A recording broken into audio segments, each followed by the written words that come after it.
పేదలకు జై కొడతా ఉన్నావు అవ్వ, పేదలకు జై కొడతా ఉన్నావు అక్క, పేదలకు జై కొడతా ఉన్నావు అన్న. మీరంతా చెప్పాలి, మీరంతా చెప్పాలి. ఓ బిందెడు పన్నీరు తీసుకువెళ్ళి బూడిదిలో పోస్తే ఏమవుతుంది?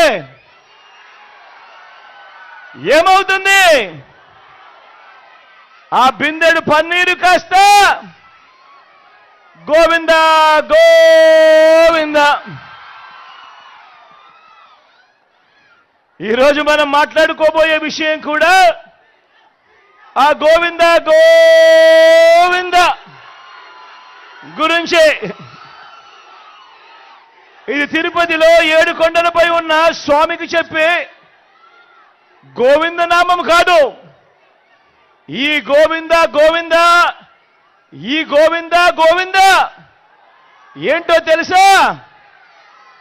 మన చంద్రబాబును నమ్మితే ప్రజల జీవితాలు ఏమవుతాయో, గతంలో ఎలా ప్రజలు చెడిపోయారో, ఆయన మోసానికి ప్రజల బ్రతుకులు ఎలా అతలాకుతలమయ్యాయో చెప్పే గోవింద గోవింద.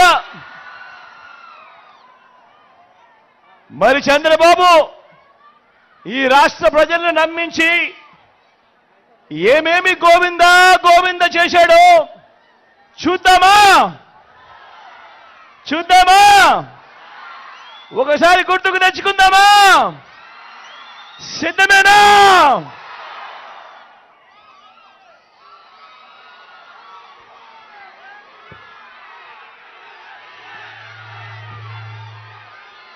ఇది గుర్తుందా? ఇది గుర్తుందా అక్క? ఇది గుర్తుందా అన్న? ఇది గుర్తుందా? 2014లో ముఖ్యమైన హామీలంటూ ఇదే పెద్ద మనిషి చంద్రబాబు నాయుడు గారు తాను స్వయాన సంతకం పెట్టి ఇప్పుడు కూటమిలో ఉన్న ఈ 3 వ్యక్తులతో వాళ్ళ ఫోటోలు పెట్టి, ఇదే చంద్రబాబు, ఇదే దత్తపుత్రుడు, ఇదే మోడీ గారి ఫోటోతో తాను స్వయంగా సంతకం పెట్టి ప్రతి ఇంటికి పంపించిన ముఖ్యమైన హామీలంటూ పంపించిన ఈ పాంప్లెట్ మీ అందరికీ గుర్తుందా? గుర్తుందా అక్క? గుర్తుందా అన్న? చంద్రబాబు సంతకం కనిపిస్తా ఉందా?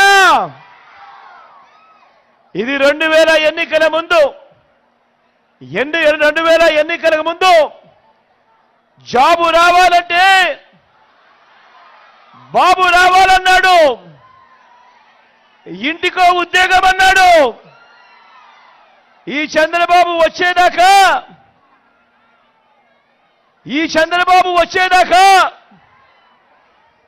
ఎన్నికలు వచ్చేదాకా, ఎన్నికలు అయిపోయేదాకా ఈ చంద్రబాబు అన్న మాటలేమిటి? జాబు రావాలంటే బాబు రావాలి. ఒకవేళ జాబ్ ఇవ్వకపోతే ఏమన్నాడు?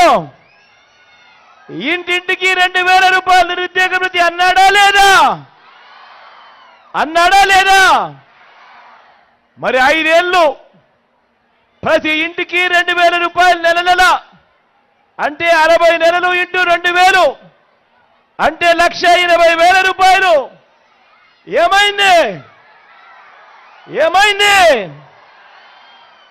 నమ్మిన పిల్లలు, ఓటేసిన తల్లిదండ్రులు ఏమైంది? చంద్రబాబు నమ్మి ఓటు వేశారు, ఆ తర్వాత ఏమైంది? గోవింద గోవింద.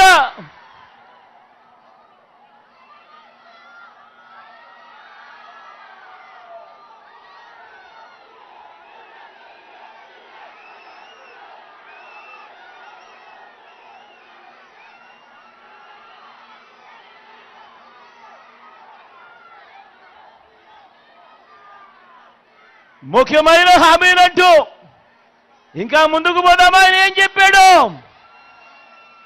87,612 కోట్ల రూపాయలు.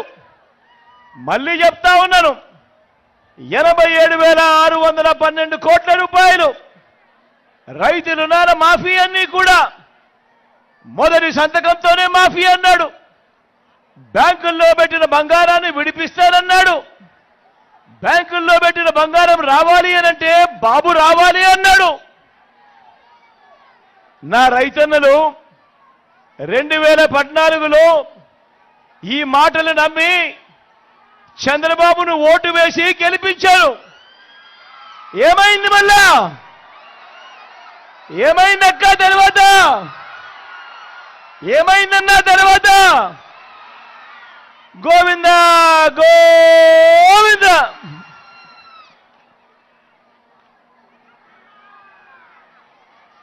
ఇంకా ముందుకు పోదామా? ఇంకా ముందుకు పోదామా? ఇంకా ముందుకు పోదామా అన్నా? ముఖ్యమైన హామీలంటూ 14,205 కోట్ల రూపాయలు డ్వాక్రా సంఘాలకు సంబంధించిన రుణాలన్నీ మాఫీ చేస్తానన్నాడు. ఇదే పెద్ద మనిషి చంద్రబాబు నాయుడు గారు 2014 ఎన్నికలకు ముందు ఎన్నికలయ్యాయి. నా అక్క చెల్లెమ్మలు చంద్రబాబు నాయుడును నమ్మారు. అప్పట్లో ఓటు వేశారు. ఓటు వేసిన తర్వాత ఏమైంది? ఓటు వేసిన తర్వాత ఏమైంది? ఓటు వేసిన తర్వాత ఏమైంది? గోవింద గోవింద.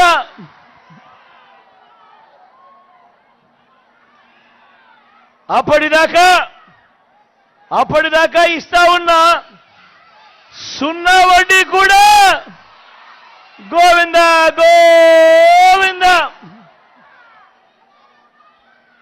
మళ్ళీ ముందుకు పోదామా? ఇంకా ముఖ్యమైన హామీలు ఇదే చంద్రబాబు ముఖ్యమైన హామీలు గుర్తున్నాయా? గుర్తున్నాయా అన్నా? ఇంకా ఏం రాశాడో తెలుసా? ఇంకా ఏమి రాశాడు అనంటే, ఆడబిడ్డ పుడితే మీ బ్యాంక్ అకౌంట్లలో 25,000 రూపాయలు డిపాజిట్ చేస్తాము అని అన్నాడు ఎన్నికలకు ముందు. ఎన్నికలయ్యాయి. నా అక్క చెల్లెమ్మలు వాళ్ళ కుటుంబాలన్నీ కూడా చంద్రబాబు నాయుడు గారిని నమ్మారు. నమ్మి చంద్రబాబు నాయుడు గారికి ఓటు వేశారు. ఓటు వేసిన తర్వాత ఏమైంది? ఏమైంది? ₹1 అయినా వేశాడా మీ బ్యాంకుల్లో అకౌంట్లలో? మరి ఏమైంది అన్నా? ఏమైంది? ఏమైంది తమ్ముడు? గోవింద గోవింద.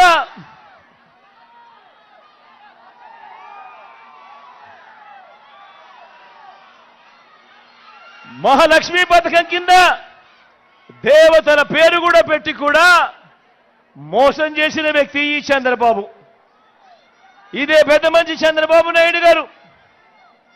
ఇదే పెద్ద మంచి చంద్రబాబు నాయుడు గారు 2014లో ముఖ్యమైన హామీలంటూ ఇచ్చిన ఇంకొక హామీ, ప్రతి పేదవాడికి 3 సెంట్ల స్థలం కట్టుకునేందుకు పక్కా ఇల్లు అన్నాడు.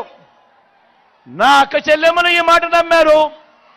నా అక్క చెల్లెమ్మల కుటుంబాలు ఈ మాట నమ్మారు. నమ్మి 2014 ఎన్నికల్లో ఇదే పెద్ద మంచి చంద్రబాబు నాయుడు గారికి ఓటు వేస్తే ఏమైంది? మళ్ళా ఏమైందక్క తర్వాత? ఏమైందన్న తర్వాత? గోవింద గోవింద. కనీసం ఏ పేదవాడికైనా ఒక్కటంటే 1 సెంటు స్థలమైనా కానీ కట్టుకునేందుకు ఇంటికి ఇచ్చాడా అని అడుగుతా ఉన్నాను ఈ సందర్భంగా. 2 చేతులు పైకి ఎత్తారబ్బా. ఇలా ఇలా ఇలా ఇలా ఇలా ఇలా